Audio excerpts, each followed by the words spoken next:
Welcome, ladies and gentlemen, to another edition of the DFS Report. It is Monday, January the 20th. How's everybody doing? Oh, man, I can already tell this is going to be a show. Let's just get it out of the way, Zach. Just get it out. Get it out of your system. Ben Johnston's a Chicago Bear. Let's go. Oh, my God. Salt meat wound, man. Yeah, the Detroit Lions with the worst performance of all time on the weekend. Now Ben Johnson is the head coach of the division rival Chicago Bears. Couldn't be happier for you, Zach. Yes. Very excited for you. I got to say, though, Brock, for as excited as I am to be able to make fun of you about Ben Johnson being a Chicago Bear, you got something pretty exciting to share that happened on Friday night, too, don't you? Yeah. I mean, I guess it wasn't all bad. The DFS charts finally came through for me this year, and we got a 5K takedown on Friday. You love to see that. Shout out to my boy Alex Nedeljkovic for scoring a goal and an assist between the pipes. So that was fun. It was a nice night on Friday. It made the weekend a little bit easier. Saturday night was awful, but Friday night was pretty good. So the charts came through. We ride. So yeah, if you new to the show, we do this all the time. This happens literally all the time. So 5-game slate tonight. Hopefully we can do it again. I remember saying on the show on Friday too, I'm like, 2-game slates, man. Like, these are the type of slates where Carolina 3 could just nuke and win you a slate, and then they did. So and they did it for me. So we love that.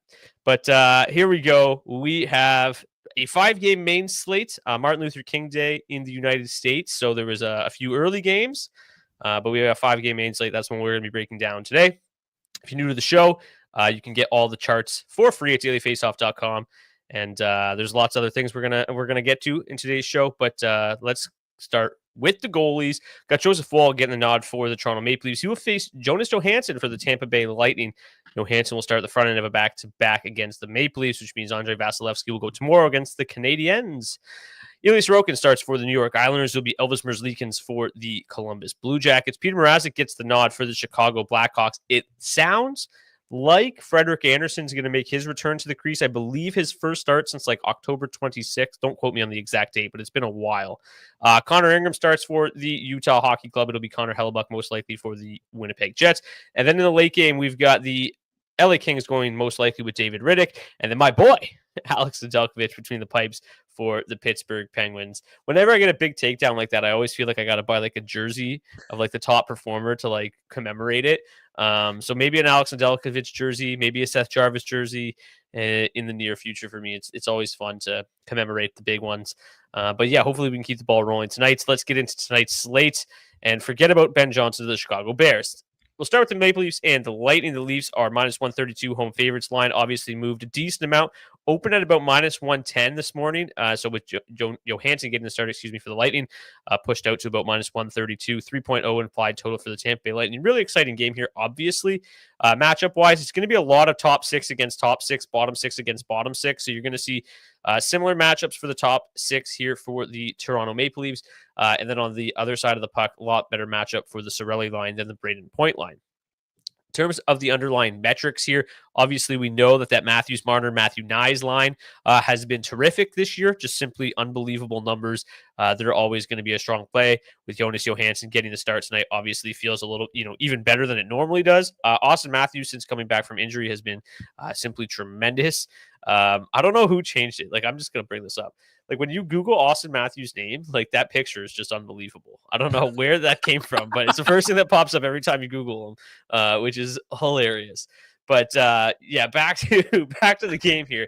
Since returning to the lineup here, Austin Matthews has, my God, he's been good. 7 goals, 5 assists, 12 points in 8 games. So he's been unbelievable. Really solid matchup here tonight, as I mentioned. Going to see a lot of the top 2 lines, mostly the Cirelli line, though, which is slightly better defensively. Would like to see him face the Braden Point line a little bit more, but not a huge deal, I don't think, for the Matthews line with Johansson between the pipes. The second line of the Maple Leafs, hasn't done anything with Pontus Holmberg up there. It's going to be Holmberg, McMahon, and Nylander tonight. Not great underlying metrics, but the matchup for them obviously still pretty good. And they grade out really nicely, as I get a phone call here. They get grade out really nicely as a value option type, specifically just in the raw projections. If you take a look here, Bobby McMahon, one of the best value plays on the slate. Willie Nylander at 7K, projecting very nicely as well. So they're kind of an interesting play tonight, I think, as well. We'll bring up these stacks here, get to some ownership stuff here So Toronto 1 grades out as the number 2 line overall. At 18% ownership, I wouldn't be totally surprised if that's a little bit higher with Johansson getting the start now. But the Toronto 2, 12.5%. So still seeing a fair bit of ownership, especially Bobby McMahon. And if you are unaware, Bobby McMahon was recently bumped up to the top power play unit as well. So he's going to be on that top unit as they go with 5 forwards again, which obviously makes him a nice value option tonight. So let's start with the Toronto Maple Leafs side of things. With the Tavares injury, this lineup obviously looking pretty thin up front. But I do agree with the projections that the second line does feel like a pretty good value option tonight if you want to get off some of that Toronto 1 chalk. I'd be fine leaving Holmberg off. The McMahon Nylander mini stacks obviously fairly high owned, but it's less owned on the top line. What are you planning on doing with the Maple Leafs tonight? Yeah, I think I'm going to be over the field on the Leafs here tonight, largely just because of this Jonas Johansson spot start. Feels a little weird to me that they're going with Vasilevsky against the Habs and Johansson against the Leafs here tonight. But hey, I'll take it. I've got a lot of interest here. I think it goes without saying how good Austin Matthews has been, as you mentioned it earlier.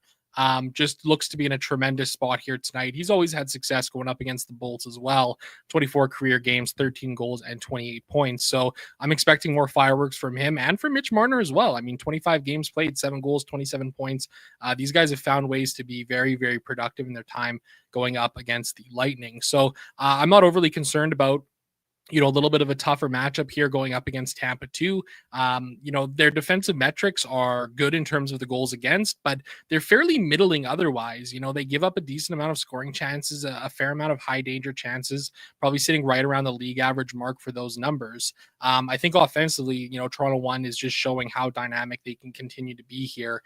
Mitch Marner, the setup man, Austin Matthews finishing all those chances. What is it? The big poppy quarter pounder or something like that. You're welcome for the free advertising. It seems like a great spot here. And I don't mind getting down to Toronto too as well. Pontus Holberg up the middle admittedly scares me a little bit. He's not a very productive player out there, but for whatever reason, the guy loves to block the pill. 4.4 block shots per hour of ice time. Usually good for 1 or 2 per game here over this last little stretch. So I don't hate the idea of including him if you need to save some salary. $2,500, he's only seeing 4.7% ownership. If he falls backwards into an assist or something like that, he's going to pay off pretty easily on this slate here. And obviously, the mini stacks of Bobby McMahon and William Nylander, those are things that I'm going to have exposure to tonight for sure. Nylander is the lowest owned of the big, the 3 players on that line at 13.5% tonight. I think he's a really solid one-off play on this slate. And, to me, it is worth mentioning, I don't think that I'm going to get too carried away with the Leafs. I'm obviously going to have some exposure here, but Jonas Johansson isn't the same guy that we're used to seeing, right? He hasn't been horrendous. He's actually been very good. In his last 6 starts, he's 4-2 with a .934 save percentage, which is just insane. Now, in those 6 starts, he faced the Predators, not the best offense, especially not back in November. Seattle Kraken, obviously not the best offense. The Panthers right around Christmas, which is when they started to really struggle offensively. Then he gave up 4 goals to the Canadiens, 3 goals to the Anaheim Ducks, and then 2 goals to the Pittsburgh Penguins. So hasn't, admittedly faced the best competition during those 6 starts, but still a .934 save percentage is, infinitely better than what we've, kind of used to seeing out of Jonas Johansson. So, it used to be Johansson's getting the start, just absolutely play everybody against him. I think that's turned a little bit, but still definitely like the Maple Leafs in this spot. It is worth mentioning too that the power play not in a great spot, right? The Lightning PK has been awesome, second best in the league over the last 10 games, going up against the Maple Leafs penalty kill or power play that's still trying to figure things out, right? You've seen them. Morgan Riley on the top unit, and not Morgan Riley, 5 forwards. They're just, really trying to get things going here on the power play. So, I wouldn't be totally shocked if this game ends 3-2, something like that. So I don't think that it's a game that I'm going to try to just be jamming in Maple Leafs, but definitely going to have some exposure, probably meeting the field at around 15%. And then on the Tampa Bay side of things, I think it's really interesting because they're not drawing much ownership at all. And I love both these top two lines. Top line, obviously, a little bit more difficult to get to at $26,400. Like that's really expensive. But the second line's in a really good spot. I really like that Hagel Sorelli mini stack. I've played it a ton this year. You can include Nick Paul. He's been a little bit better lately. $4,100, so not all that cheap. They're in a little bit of a better matchup here. They're going to see a little bit more of that Matthews line than the top line. Matthews line a little bit more susceptible to giving up goals. 3.1 goals against per 60. Overall, they're pretty solid defensively. I'm not going to be jamming Lightning and Leafs into my lineup tonight, but I do think that Tampa is in an interesting kind of contrarian spot tonight. Their power play is in a better spot here. Their power play has been much better, number 9 in the league, going up against the 9th ranked PK. The problem is, as you see here, power play 1 percentage, 47%. They're still kind of rolling out those weird ass power play units, kind of 1A, 1B type thing. It doesn't really impact things too much. Like, obviously, you would love to see like Point, Hagel, Gensel, Kucherov, Hedman just out there for like the whole power play. But I mean, if you're stacking Tampa Bay 2, they're together on the power play on a power play unit. If you're stacking Tampa Bay 1, they're together on a power play unit. And Darren Radish has been really solid as a value option as of late as well on that one unit. So, yes, Tampa 1 super expensive, but you get a little salary relief and some really nice correlation with Darren Radish, who's been playing like 20 minutes a night on that top pair as well with Victor Hedman. So, I think there's some reasonable options here that aren't going to be crazy high owned. What is Darren Radish's ownership tonight? I would imagine it's quite high. Yeah, $3,400. Him and Michael Kesselring, two of the cheaper power play 1 quarterbacks of the night, both seeing a reasonable amount of ownership, 10 and 7 or 8%. So what do you think about the Tampa side of things here? Like, really not drawing a ton of ownership in a game in which I do think that they're in an okay spot. Yeah, I mean, I've got interest getting to this side of this game as well. It feels like there's a lot of pretty decent value options here on this slate. So I think I'm going to be able to get up to, this Tampa 1 line here pretty easily tonight. It goes without saying how expensive they are. I mean, it's a very costly endeavor at $26,400 to play them as a full stack. But with how low the field is on them, just at like 5.7% as a whole, I have no issue trying to find a way to double the field here. I mean, you take a look at the pace score in this game in terms of the matchups, 100.7. That's the highest of any game on the slate here tonight. So clearly expecting some fireworks between these two teams. So I have no issue getting up there. We talk a lot about how good Tampa 1 is and how good Tampa 2 is. And it just feels like another spot where it may not necessarily be like a huge smash spot or anything like that. But, it feels like these games between the Lightning and the Leaf are kind of the higher scoring variety. You take a look at a guy like Nikita Kucherov, for example. He has just dominated the Leafs in his career, 19 goals and 45 points in 36 games. Jake Gensel and Brayden Point, slightly less success, both of them sitting at 0.7 points per game in their career. So, I think for me, very comfortable building around Kucherov here in Tampa 1. If salary is an issue, you can mini stack as well, Point Kucherov or Gensel Kucherov mini stack. That's a way to kind of afford a little salary, try and get yourself a little more different than you already are just by playing a low owned line here. But I like Tampa 2 as well. I mean, Brandon Hagel, he's had the most success against the Leafs of any of these guys in his career too.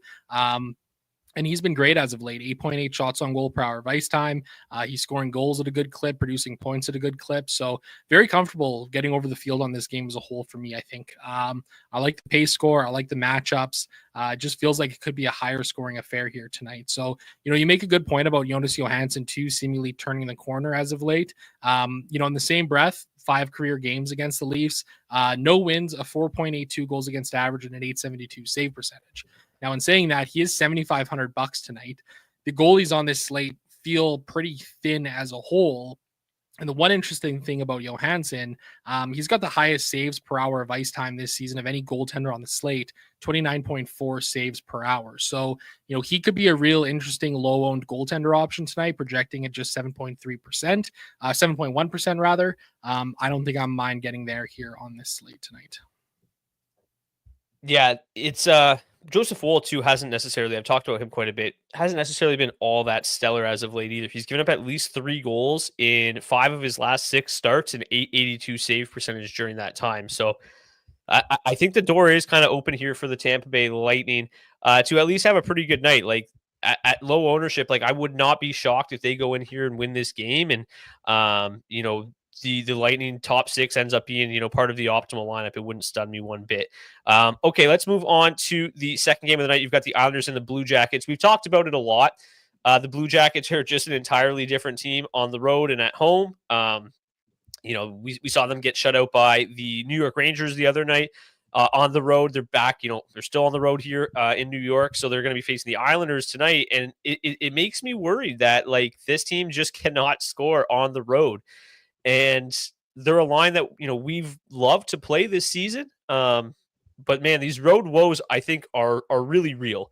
And they grade out 13th best overall, 18,600. We've talked about how the price has gone up quite a bit. The matchup here still is quite good. I just don't know how trustworthy they are on the road. And the offensive metrics we've talked about as well, just not nearly as good without Sean Monahan. So I'm having a little bit less excitement getting to Columbus tonight on the road pretty much ever. Like we talked about it, even with Zach Werenski, his road home splits are outrageous. He certainly isn't getting any cheaper. He's $9,500. So to me, I feel fairly comfortable kind of just scratching Columbus off tonight. I guess I shouldn't say I feel comfortable doing it because it feels still somewhat uncomfortable, but I think that's what I'm going to end up doing. And I think Sorokin is a really interesting goaltending option tonight at $8,000. He's projected for the second highest ownership of the night. I think he makes a lot of sense. And I think that playing the Blue Jackets is not something I'm going to do a lot of, but I think for the majority of this season, you've been the guy that's played more Columbus than I have. Are you not as concerned about the road woes? Are you going right back to them, or what's your plan tonight? Yeah, I'm definitely concerned about the road woes. The splits are real here for this team, it seems like, this season. So I think I'm going to be, pretty much comfortable meeting the field here. Just pulling up the ownership myself for these lines. Columbus 1 projecting for 6% tonight. Columbus 2, I'll probably stay off of them. I never really get down there anyways. At 5, maybe 10%, I think I'm okay mixing in a little Columbus 1 just in case they kind of have a game. I am 20 maxing tonight, so I think that's the reason why I'm kind of comfortable getting there. If I was playing, only 5 or 10 lineups tonight, I probably would agree in scratching the Blue Jackets off here as a whole. But, I think it's an intriguing enough spot to kind of get there. Does it look a little bit different with Adam Fantilli up on that top line now instead of Sean Monahan? Could be. I think Fantilli's been fine so far, coming in $4,800 here tonight.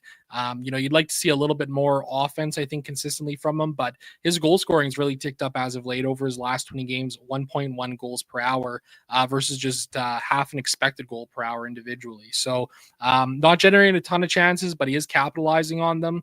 2 goals, 3 points in 3 games against the Islanders in his career. So I'm not going crazy or anything like that. I can totally understand why scratching them off is something that would be interesting to you or somebody else. But I think for me in a 20 max, I'm comfortable just mixing them in a little bit just in case they pop off. It's not a huge slate or anything like that either tonight, right? It's only 5 games. So I don't mind getting to some of these spots that might not necessarily be the greatest or anything like that, but certainly not going to be over the field here on the Blue Jackets as a whole. The Islanders side of things, I don't really know what to do with them. The top line of the Islanders grayed out as the number 1 line on the entire slate here tonight, and they're projecting for 25% ownership, which feels to me just absolutely egregious. I don't really like to play the Islanders a whole lot.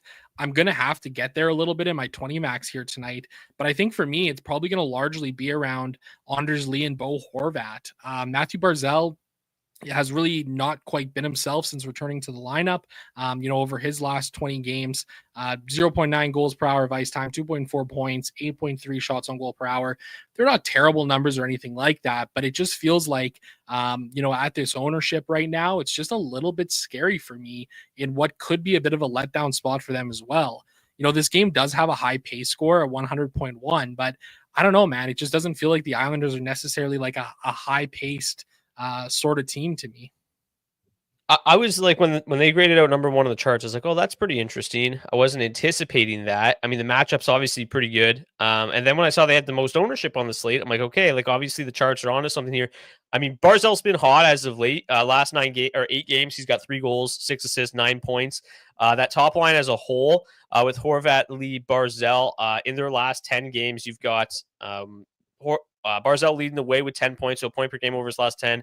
And then you've got Lee 9 points over his last 10, and then you've including 7 goals. And then you've got Horvat 8 points in his last 10, including 5 goals. So they've really been carrying the water there for the Islanders. And then, yeah, like I don't think that they're necessarily a high event team by any means, but I mean, this line also is projected for 33% of the ice time, which is why they're grading out so well. And I do think that, that the Blue Jackets certainly aren't the best defensive team in the league. They're not the worst either. Like the matchup here for the Islanders top line is pretty good. It's not amazing, but they're going to see a lot of that second line. That second line grades out okay defensively. Like I do think that there is some elements of a letdown spot here. But at the same time, these offensive numbers are outstanding.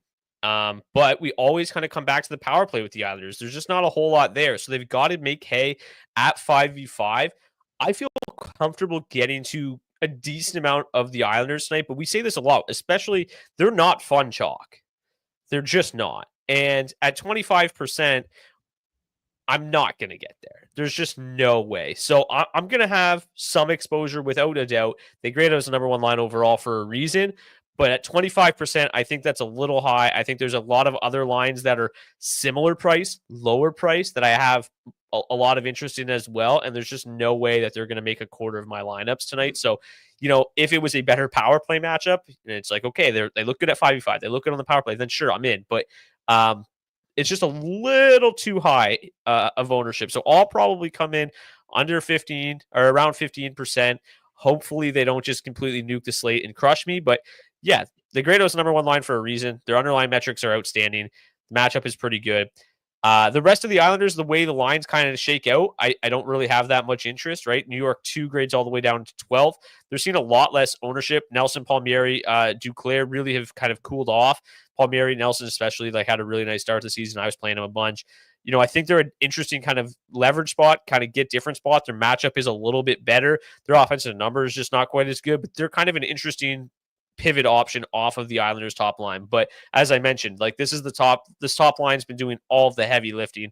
But Nelson does have 8 points in his last 10 games, including 5 goals. But Palmieri, no goals in his last 10 games, just 4 assists. And Duclair, 1 goal, 1 assist in his last 10 games. So that second line really not doing a whole heck of a lot. But again, their matchup looks okay. Just Islanders chalk is not a chalk that I really want to be a part of. No, I agree with you. And I agree on your ownership number around 15% as a full stack. I might get a little bit closer to that 25% mark, in terms of some one-offs. I got no problem one-offing Anders Lee at $5,800. He's been just so good as of late. His last 20 games, 1.7 goals per hour, 1.6 individual expected goals, 9.9 shots on goal. So you're really getting a tremendous floor from him. It is a good spot. I think we can both agree on it being a good spot, but to be 25% owned on a 5-game slate, you really need to kind of blow me out of the water in terms of the full picture. And like you explained there, Brock, I'm just not seeing it here tonight. So I think there's some other spots that I'm going to be way more comfortable getting over the field on and coming in under here on the Islanders and still feel really good about where I'm at in my 20 max tonight. Let's move on to game number 3. The Chicago Blackhawks host the Carolina Hurricanes. The Hurricanes, the largest favorites on the slate at minus 301, 3.8 implied total, just 2.2 implied total for the Chicago Blackhawks. The matchups here obviously very, very good for the Carolina Hurricanes side of things. All 3 lines grading out tremendously well. We are going to see a little bit of a different lineup for them than we're kind of used to seeing. It was different than this is kind of what they went with last game. They did shuffle the second and fourth line mid-game. So we're projecting to see them stick with that, but not confirmed from the team. But based on how that went the other night, I imagine Svechnikov, Aho, Blake will remain together as they did throughout the entirety of that game. They had 21 shot attempts at 5v5 in under 10 minutes of 5v5 play. They had 8 scoring chances, 10 shots on goal. They were really, really good together. Obviously, Seth Jarvis, 2-goal game on that third line. He's played there plenty this year and has had a lot of success. And then, Drury Roslovic moved up with Netches. I think that makes that second line look a lot more appealing. There's a lot more offensive upside there with Netches than what you get with Kotkaniemi and Robinson. Obviously in this matchup with as good as the matchup scores are for all 3 of these lines, I think that they're all pretty good option site. It's funny that we say that it looks a lot more appealing with Drury and Roslovic. It just hasn't been the case, right? The offensive metrics with Kotkaniemi and Robinson were outstanding, and they take quite a big dip here with Drury and Roslovic. But I continue to say it whenever the Hurricanes are on a slate. Very comfortable playing the top line and very comfortable playing the third line. And funny enough, we talked about it last show with Carolina 1. The offensive metrics not quite as good with Seth Jarvis, and they kind of flip, right? Like with Svechnikov on the top line, their underlying metrics suddenly get awesome, and then they actually get better with Jarvis on the third line. So both lines kind of get a little bit of an upgrade with that swap, and it bodes well for both those lines. They kind of siphon off each other in terms of the playing time, which is why they don't grade out quite as well in the charts. But I mean, the price tag here, $15,600 for this top line, and then just $12,900 for the third line. Neither seeing very much ownership. Again, on a smaller slate, I feel better about Carolina 3. Like I like playing them on those small slates, especially like a 2-gamer the other night. I'll probably get to them again tonight. The matchup seems pretty good. They're always a good value option. Seth Jarvis alone could we destroy a slate like he did the other night. But man, Carolina 1, if it looks anything like it did the other night, not a whole lot of results, but 21 shot attempts in 9.55 minutes, dominated puck possession, a lot of talent here. Svechnikov just $5,700. Blake with a great value at $2,800. There's so much to like about this line in this matchup tonight. I love Carolina 1, and to see them at just 13.5% ownership is shocking, really. Yeah, I agree with you, man. I mean, I think this is a great spot here for them. I've got a lot of interest in not necessarily jamming in the Hurricanes, but playing a pretty healthy amount of them here. I mean, the top line looks like they're grading out in a great spot here tonight. The third line looks awesome. This second line, I mean, it's maybe a little bit bleaker here in terms of what they're able to do, but Martin Necas obviously has cooled off significantly from what he was doing at the beginning of the season, but you got to imagine at some point, like he starts to find his scoring ways again here. Over his last 20 games, 0.3 goals per hour of ice time versus 0.7 individual expected goals. His shooting percentage right now over his last 20 is 5% versus 15% on the season as a whole. So, got to imagine at some point that, he starts to rebound a little bit. Obviously, Chicago is not a very good defensive team. The one thing that, and this might sound a little bit weird, it almost scares me a little bit that Peter Mrazek is playing. We remember last week or 2 weeks ago in that game against Colorado where we were jamming in the Avalanche because it looked like this great spot, and then Mrazek stood on his head. And we saw the numbers, for Mrazek's career against the Avalanche, and he slammed the door on him. Well, his numbers against the Carolina Hurricanes in his career have been tremendous. 13 games played, 7 wins, 1 shutout, 253 goals against average, and a 932 save percentage. He has been just excellent in his career. He's $7,000. He's minimum price, projecting for 10% ownership tonight. I think I'm going to be I'll be getting to the field here on the Hurricanes for sure. But man, there's definitely a world of possibility where Mrazek kind of stands on his head again in a spot that looks like the other team should smash. So, for me, I think I'll be comfortable getting to the field on Carolina, probably a little bit over, but I'm probably going to play, more Mrazek than I maybe should, just as a way to kind of hedge this bet in this spot in my 20 max.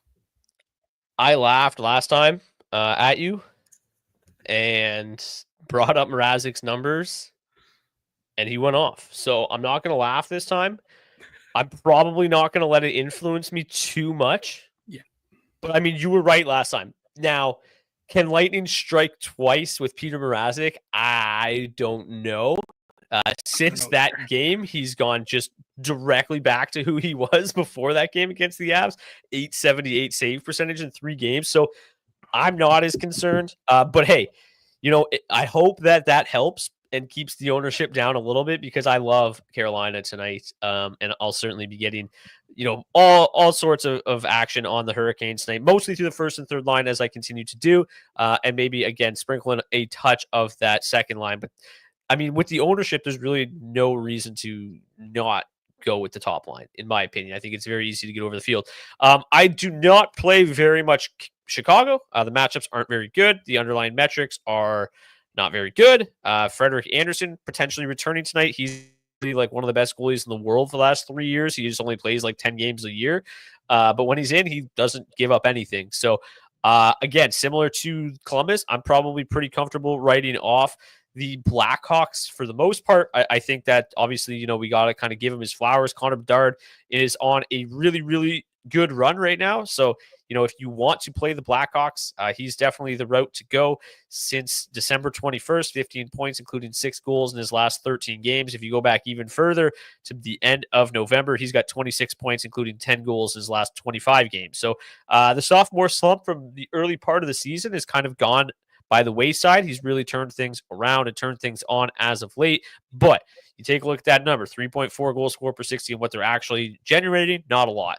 The power play, also not in an ideal spot tonight either. The power play has been solid, but the Hurricanes PK has been as well. So interestingly enough, the Carolina power play has just been awful, but doesn't scare me too much because they're such a good 5v5 team. So again, I'm probably not getting any Chicago. Are you feeling differently though? I think I'm 20 maxing tonight. And as you mentioned, Bedard has been on a heater, but so too is Tyler Bertuzzi. His last 20 games, 2 goals per hour of ice time, 1.2 individual expected goals, 2.9 points per hour.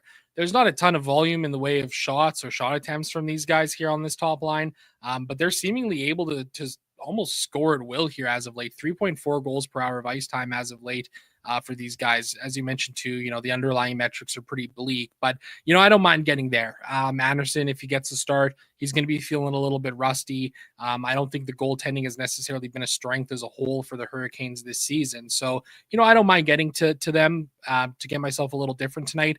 Bedard's only $6,500, and he's 3x his salary in 3 straight games up against the Vegas Golden Knights, Nashville Predators, and Calgary Flames. So, I'll probably get there for 5%, mix them in a little bit here on a lineup, and see if they can continue to stay hot. Yeah, Tyler Bertuzzi. I continue to doubt him, similar to Peter Mrazek. He has 8 goals in his last 13 games, but he's shooting 32%, which regression is setting in because at one point he was shooting 50%. So, I mean, if he can maintain that 30% shooting percentage, he should be fine. Game number 4, Utah and Winnipeg. The Jets are 3.3 implied total, 2.5 for the home Utah Hockey Club, -170 road favorites for the Jets tonight. Still no Mikhail Sergachev for the Utah Hockey Club. Obviously not ideal. Pretty bad matchups across the board on the Utah side of things. Pretty good matchups for the top 6 of the Jets. I talked about the Jets on, I don't remember what day it was, but they looked like they were in a great spot. And we're seeing no ownership. They didn't really actually do too much that night, but tonight, they grade out as the 5th best line overall, and once again, not seeing a whole lot of ownership. I really like this spot for the Winnipeg Jets. I think that they continue to be a sneaky play when the ownership dictates it, and tonight it seems to be the same thing yet again. And we know how good they can be. We know how good they have been. We know whenever they have a good power play matchup, they are going to smash. The power play matchup tonight is not ideal, as the Utah Hockey Club do play pretty well on the PK, but they are also one of the most undisciplined teams in the entire NHL. So the Jets power play going to have plenty of opportunities. We talk about how good their matchup is at 5v5. Not amazing, but solid. And then they play a ton, 31% of the ice time, and they also have terrific 5v5 metrics. So to me, number 5 ranked line overall, projected for just 7.7 ownership. Full stacking, probably closer to 5%, with Velarde coming in at just 5%. I am, maybe I'm just a sucker for this line and I play them too much, but to me, it just makes no sense. I think there's enough value on this slate to ignore them. So I'm interested for sure. Before I get to you really quickly, I do want to mention they are keeping Ehlers, Adam Lowry, and Iafallo together at $11,500. They also have a nice matchup tonight. The underlying metrics, I'll pull them up while you're chatting here. You won't really see them in the charts because the sample's too small, but they've been unbelievable. So if they can kind of continue that little roll that they're on, again, too small for the charts, it would be, weird to include it, but if they're able to kind of continue this role, they could be a really sneaky play tonight as well. What are you thinking about doing with the Winnipeg Jets tonight? I'm playing them. It seems like a good spot here tonight. I think one thing that really intrigues me here as well, you take a look at the matchups for Winnipeg. 34% of their ice time going up against Utah. 24% 27% against Utah 4, 22% against Utah 2. And if you take a look at the line stats, those are the 3 lines that give up the most goals against per hour of ice time for all of the Utah hockey clubs. So I've got no problem getting over the field here on this Jets top line. We've seen them be able to break slates in the past. They're the 5th ranked line overall in the slate. They're probably coming in with lower ownership than they should. So it does feel like a really, really nice spot for them here on this slate. I don't really think there's anything that necessarily scares me about this one whatsoever. Grading out, just in terms of their raw projections added up here, they're grading out as the 4th best line on the entire slate, I think, just in terms of projections. So really, really interesting spot here for Winnipeg. I don't mind getting there whatsoever tonight. Feels like a good spot. They won 3-0 earlier this season when these two teams met. Connor Hellebuck had a shutout in that game. So kind of feels like that's what might happen here again. This Utah side of things, I'm not really sure if I'm going to be able to get there a whole ton tonight.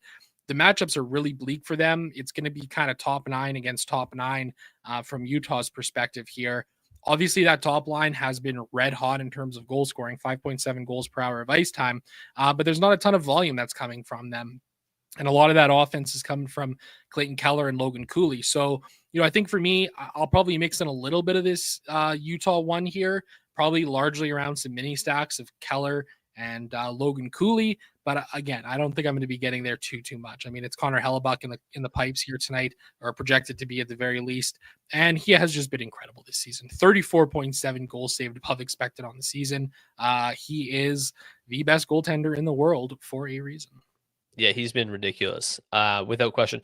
We talked about how this top line of Utah, the metrics really plummet without Barrett Hayton. They're bouncing back. They're starting to look pretty solid this year, because a lot of that was last year's data with Logan Cooley. Now we're looking a little bit more towards this year. The numbers are pretty good. Obviously not going to be able to maintain that 5.7 percent shooting percentage, but 5.7 goals for per 60. They've been really good. Logan Cooley just absolutely mucking ice as well. He's playing like 20 minutes a night.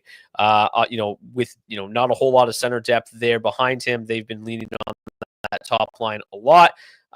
He's played 23 minutes, 24 minutes, 20 minutes, and 20 minutes in his last 4 games. So really, really heavy usage. Just getting back to Winnipeg 2 here for a second. Again, the sample is just 43 minutes with Iafallo, Ehlers, and Lowry together. They're averaging 87.8 Corsi for per 60, which would be by far the highest on the slate. But 3.9 expected goals for per 60, 34 scoring chances for per 60, 20.6 high danger chances for per 60. They've been awesome. You mentioned the 3-0 shutout win early in the season. It was that Adam Lowry third line with Niederreiter and Appleton that kind of popped off in that game. So wouldn't be totally surprised if Winnipeg 2 is a sneaky play tonight. And they grade out, where are they here? 4.9% ownership to full stack, probably closer to 3% with Iafallo at 3.7 and Lowry at 3.6. Very interesting $11,000 line, a line that I think I've got quite a bit of interest. If you take a look at the raw value projections, they move up the list as well, looking pretty solid there. So they're sneaky, and if they are able to continue what they've done so far, I think that they could be in for a really nice night. And the charts might not totally show that off, but I do think that they're in a pretty interesting spot. I probably will mix a little bit of Utah in. I don't feel great about it. I think I feel a little bit more comfortable fading them at 10% with the Connor Hellebuck matchup, but that top line's been so solid. I'll probably mix them in a little bit. I'll have to see when I actually get to building where it lands. I'm modestly interested, but it's just so hard to stack against Connor Hellebuck. Their power play has been struggling as well. 24th league over the last 10 games up against the 8th ranked PK. So second worst power play advantage as well. Just not a whole lot to like about that Utah side, other than the fact that line's just seen massive usage. Any final thoughts on this Winnipeg Utah game? No, ready to talk about what I think is the most intriguing spot of the entire night. Yes, it sure is. The Kings minus 185 home faves, 3.4 implied total, 2.4 implied total for the Pittsburgh Penguins. Let's take a look at the matchups here. So the Kings have been moving away from basically last year was like, hey, let's match up Kopitar against the opposition's top line. Then it was like, hey, let's match up Deneau against the opposition's top line. Now they're matching up Quinton Byfield's line. And the Byfield line is expected to see 82% of their ice time against the Sidney Crosby line. We've talked about this Crosby line. Awesome offensive metrics, pretty bad defensive metrics. Now, all of a sudden, Anthony Beauvillier replaces Ricard Raquel, who's out due to personal reasons, and the defensive metrics get even worse for the Pittsburgh Penguins. So this is horrendous. And I think that LA2 is a very, very interesting play. Quentin Byfield's been solid. Warren Fogel's been solid. The matchup is unbelievable. But what's most interesting about it all is that the Kings are seeing a healthy dose of ownership tonight. But it's mostly coming on the Deneau line and the Kopitar line, and this Byfield line is being left behind. Now, most of that is to do with Tanner Jeannot at just 2.7%, but even still, Warren Fogle 5.8%, Quentin Byfield 13%. Feels very low for a line that projects extraordinarily well in the charts. So I really, really like that matchup with that Crosby line. I think it can turn into a bit of a track meet, and I think that Fogle and Byfield at $3,600 and $3,700 respectively could be very nice value options tonight. That being said, the ownership that's coming in on LA3 and LA1 is for good reason as well. The matchups for them, at least for the top line, the Kopitar line, very, very strong. The third line, not so much. They're going to see a lot of Pittsburgh 3. Pittsburgh 3, ridiculously good defensive numbers. I don't know how much I buy into those holding forever. I mean, after all, it's Kevin Hayes, it's Drew O'Connor, and Philip Tomasino. I don't think they're the best defensive line in hockey, but they've been good so far. So I don't know how much LA3 I'm actually going to get to for a couple of reasons. One, the ownership. Two, the matchup. And three, they've been by far the worst of the three lines this year. So I feel much more comfortable getting over the field on LA2 and LA1 in this spot and coming in under the field on LA3 because, yeah, their ownership is massive. I think that obviously at $12,700, they're still an interesting play. I'll still get there, but probably not to 20%. I'll probably be more interested in getting to 15, 20% of the other two lines. Zach, what are you thinking with the Kings tonight? Yeah, I'm totally in agreement with you here. I mean, the second line is the most intriguing line for me here. They project for the lowest ownership. They have 100% or 100 matchup score here. You don't see that very often. I really think this is a spot they could take advantage of Beauvillier sliding up to that top line.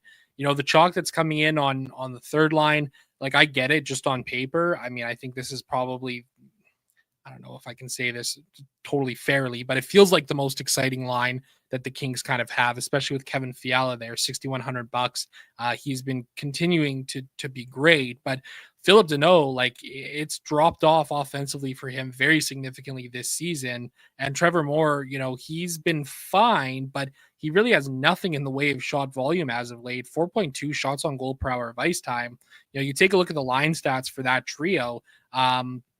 And all of those shot attempts are largely just coming from Kevin Fiala. I mean, this is the guy who was the trigger man on this line. So, you know, I'm comfortable getting to some of this LA3 tonight. I don't think I'm going to be getting to the field, especially as a full stack, and I'm not going to be getting to the field on Deneau and Moore. When it comes to Fiala, I've got a lot of intrigue in him. He's projecting for 23% ownership. That's the highest of any player or any forward rather on the Kings tonight. You know, I think I'll probably get there in terms of one-offs, power play stacks, mixing them in with some LA1 and 2 builds. But this second line, like I said, I think it's the most intriguing for me. I'm going to be well over the field on LA2, under the field on LA3, and probably meeting the field on the top line as well. You know, Alex Turcotte is still up there at $2,900. He has been fine as of late. He's producing a good amount of points, 2.9 or 2.6 points per hour of ice time over his last 20, 1.3 goals per hour of ice time. So he's scoring, he's shooting.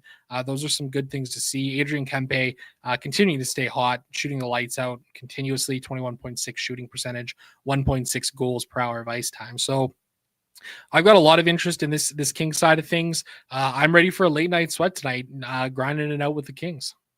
Yeah, it's an interesting one because it does feel like this whole slate's going to kind of, well, one, obviously it's going to come down to that game, but it's going to kind of hinge, I think, on the Kings because they are seeing such a healthy amount of ownership, and they just look like they're in a really good spot. Somebody in the chat said, watch, LA3 is going to pop off because, of course, yeah, I mean, obviously it would be pretty unfortunate to be sitting there with, you know, negative leverage on LA3 and then they pop off on the late slate. But yeah, I agree with you. It's like I like Fiala and then the rest of them, you know, decent value options, but it's not like there aren't good value options to be had. Like, I feel way better about going to the value of Fogle and Byfield than I do Deneau and Moore. You also get a little bit more, power play love out of that line. The number one power play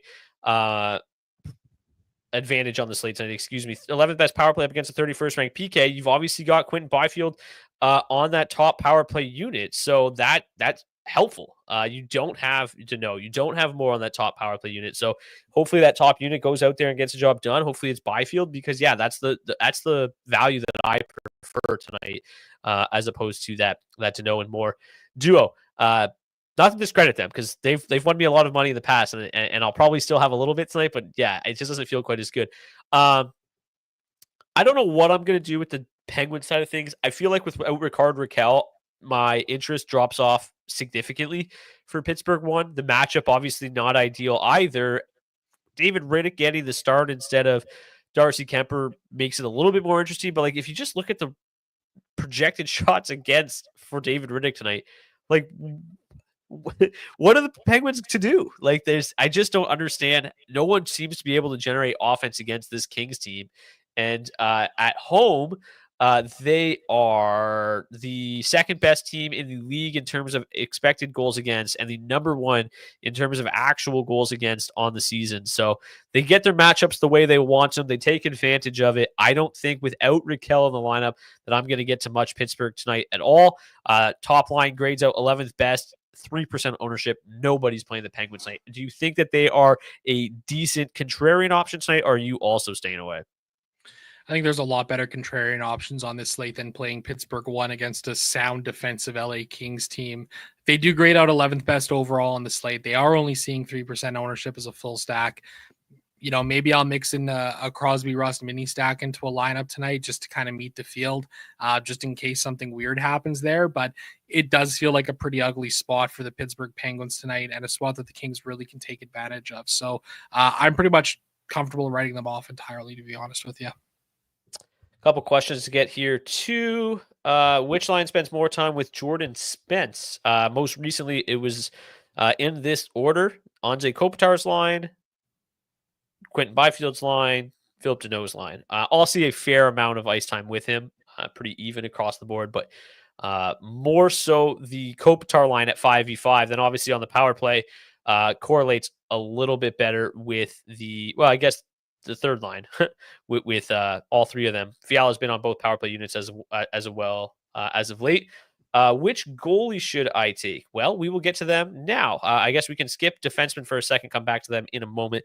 For me, my two favorites tonight, Connor Hellebuck at $8,200 and Ilya Sorokin at $8,000. Unfortunately, they are the two highest owned goalies on the slate. Neither one seeing a tremendous amount, though. But those two are by far my favorite. I think that Hellebuck's just so good. That Utah lineup, shorthanded, especially with no Sergachev and no Gunther. So yeah, I really like Connor Hellebuck at $8,200, and then Sorokin. I just think the Blue Jackets really struggle to score on the road, and that's probably going to continue this evening. In terms of a cheap goalie that I like tonight, I don't really, I don't hate Nedeljkovic. Like, I don't know if I think it's possible that this is like a 2-1 Penguins win. Like, I do think the Penguins could probably win this game, but it's going to just be on the back of like a strong performance from Nedeljkovic, right? Like, I don't think it's going to be because they drastically outscore the LA Kings or anything like that. So I don't think Nedeljkovic at $7,100 is a terrible play. The shot volume should be solid, should be a lower scoring games. You get a lot of leverage against the field. We obviously just talked about how much ownership's coming in on LA1. So I think he's a nice leverage play. Merzlikins as well, I think, is in that same boat, right? So much ownership coming in on New York 1. We don't feel necessarily super strong about it, so why not get a little bit of leverage with Merzlikins? I think that the leverage with Johansson, Mrazek, and Ingram is a lot more difficult to trust than maybe Merzlikins and Nedeljkovic. How about you tonight, Zach? I'll be honest with you, I hate the slate for goalies. It feels really gross here as a whole. Like, I agree with you. Hellebuck is definitely my favorite goalie on this slate. I'll be over the field on him, projecting at 15%. I'm fine playing some Sorokin, but it also doesn't feel like he might see a ton of volume tonight, given Columbus's struggles on the roads. You can talk me into some Joseph Wall. I don't mind Jonas Johansson. I mentioned him earlier. Peter Mrazek, probably mix him a little bit. Just do 100% Mrazek. Why not? Let's get really weird with it tonight. I Either the don't know. best decision or worst decision you've ever made. Yeah, no kidding, right? It does feel like a really gross slate for the goaltenders. Probably going to jam in a lot of Hellebuck, jam in a lot of Sorokin, and just kind of pray with the rest of the guys, I guess, because that's what it kind of feels like for this slate, to be totally honest with you. Yes, somebody asked, should I play the Columbus Blue Jackets goalie? The Islanders can't score. They are 27th in the league in terms of expected goals for at home and 30th in actual goals for at home. So yeah, it's just kind of like two just horrendous teams. The Blue Jackets can't score on the road. The Islanders can't score anywhere. Interesting game there. Let's get back to the defensemen now. Take a step backwards here. So we talked about a couple defensemen we like. Obviously, Jake McCabe projects tremendously well. It's just $3,000 in a game against the Lightning that has a nice pace score. There should be plenty of shot block opportunities for him, which is what he does best. Does chip in on the offense. Does play a ton. Projected for 25 minutes tonight. I think he's a fine play at $3K. Adam Pelech always projects fairly well. We just kind of talked about though that game feels lower. Finn, I don't know how much like he kind of relies on the peripherals a little bit more. So I prefer Jake McCabe a couple $100 cheaper. Ekman Larson, $2,900. Somebody was talking about him in the chat, a little bit too cheap. I would agree with that. I think, again, at $100 more, I probably prefer McCabe, but I think Ekman Larson's okay. Really like Michael Kesselring. We talked about him. Obviously not the best matchup, but top power play quarterback. Going to be sit 20 minutes a night tonight around $3K is a fine option, but tough matchup. Really like Jordan Spence. Really like, who's the other guy? Darren Radish. Really like Darren Radish wherever he is. Here he is, $3,400. Really like Radish. Really like Spence tonight. Anybody else that sticks out to you, Zach? Really like the look of Brent Burns here at $4,700. Feels like he's in a great spot. Plays with that top line a fair amount. A little power play 2 correlation there as well, even though their power plays have been nothing to write home about this season. I think he's a great play. Josh Morrissey at $5,700. We talked about how much we like the Jets, how much we like their power play here tonight. I think he's a really nice low-owned play. McCabe, as you mentioned, at $3K might be my favorite play on this entire slate. Projecting for just 3.3% ownership. I'm going to be oodles over the field on that. Over his last 20 games, 4.6 shots on goal per hour of ice time, 6 blocks per hour. You combine those, it's a nice little 10.6 number there, which is among the best of any of the defensemen here on this slate tonight. So I like that spot there quite a bit. Brant Clark, $4,800. I think he's a pretty solid play here tonight too. We were playing a lot of him really early this season, and it feels like it kind of slowed down for him as the season was going on, but he's really picked it up as of late. Over his last 20 games, 1.6 points per hour, all coming in assists, 6 shots on goal per hour, 5.8 blocks too. So those are a couple guys jumping out to me. Looking at some of those really cheap options. You mentioned Jordan Spence. I think that's a great shout there. I don't mind getting down there to him. Sean Walker looks to be projecting well, as does Oliver Ekman Larsson in terms of the raw projections there too. Michael Kesselring at $3K. Coming in on the top power play unit for the hockey club. He's taken a good amount of shots on goal this season, especially over his last 20 games, 6.4 per hour.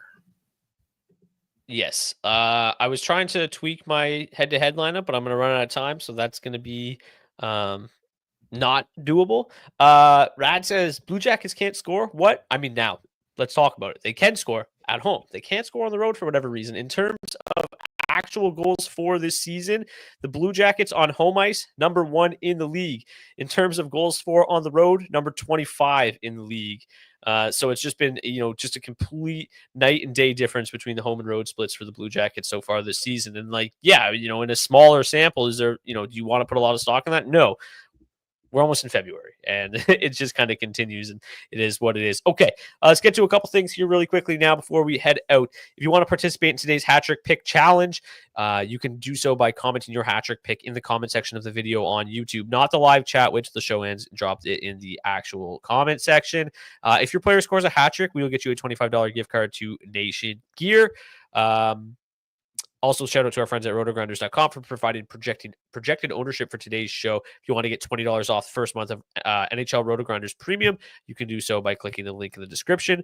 And if you want to join the DFO DFS Discord, you can also click the link in the description to join the community in the Discord. We chat DFS all day long. We sweat the late night sweats together. We celebrate the big wins as we had on Friday. We also, most importantly, provide all the late breaking news and warm-ups, whether it's line changes, injuries, goalie news, anything that might be a factor. We make sure that you're up to date and you don't have any holes in your lineup. And then, as always, please smash the like button if you're watching on YouTube. Really helps grow the show. Hit the subscribe button as well so you never miss an episode. We like bringing you this for free, but hitting the like button certainly helps us continue to do so. So let's get to today's daily face-off, our head-to-head lineup challenge. Zach, you've won, I think, 3 in a row now, bringing your record back to 500. In the Discord, you were popping off the other day because, I might have won $5,000, but you won the head-to-head, and that's what really matters. Yeah, that's right, Brock. Bring it back to 500. Really happy with the performance here as of late from the teams that I've been building. They've been getting it done. Never seem to get these across the cash line in contests for some reason, but I'm beating you, and that's all that really matters in those. Hopefully we can get above 500 here tonight with a lineup that I really kind of like the look of. So going with a bit of a King's Onslaught sort of power play-ish stack here. Obviously the power play elements, Quentin Byfield, Adrian Kempe, and Anze Kopitar. You got some 5-on-5 correlation with Kempe and Kopitar, Byfield and Fogle. I like the look of both of these top lines. Jordan Spence plays a pretty good amount of ice time within the top 6. He's a real cheap defenseman on the slate tonight. Wanted to get Connor Hellebuck in there to kind of lock things down for me in the crease, so I felt good about that.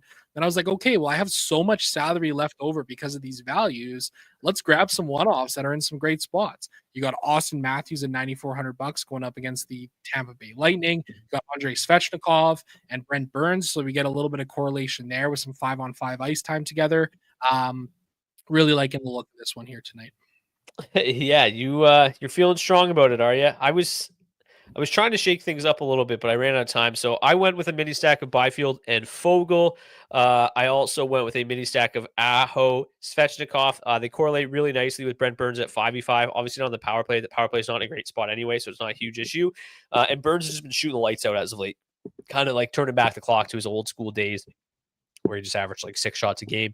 And then went with a Kucherov Radish mini stack as well. Obviously, Kucherov feels like a great play at $9,800 against the Leafs tonight. Radish is one of the best value defensemen at $3,400, and that left me just enough money, actually more than enough money, to one-off Bobby McMann, who I think is one of the better value options on the slate tonight as well. Really nice shot volume for a guy at $3,500 who will also be on the top power play unit. So a little bit of a cashier build tonight for me. Hopefully, bringing my record to 29 and 28. It is a race to 30 at the moment. Loved this one from Nick. We also cry when we lose money together in the DFO DFS Discord. That is true. We don't always win. Nice build, Zach. Oh, Aaron is backing Zach tonight. We'll see about that tomorrow. Okay, let's get to our hat trick picks. As you know, Zach, you won last Friday, so you get to go first.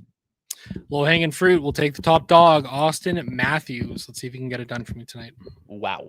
Gonna get a little bit different and just trust the charts on this one. 100% matchup score. Give me Quentin Byfield to score the hat trick. It's probably going to be a 3-1 LA win. Hopefully Quentin has all 3 of them. Thank you guys so much for tuning in to this edition of the DFO DFS Report.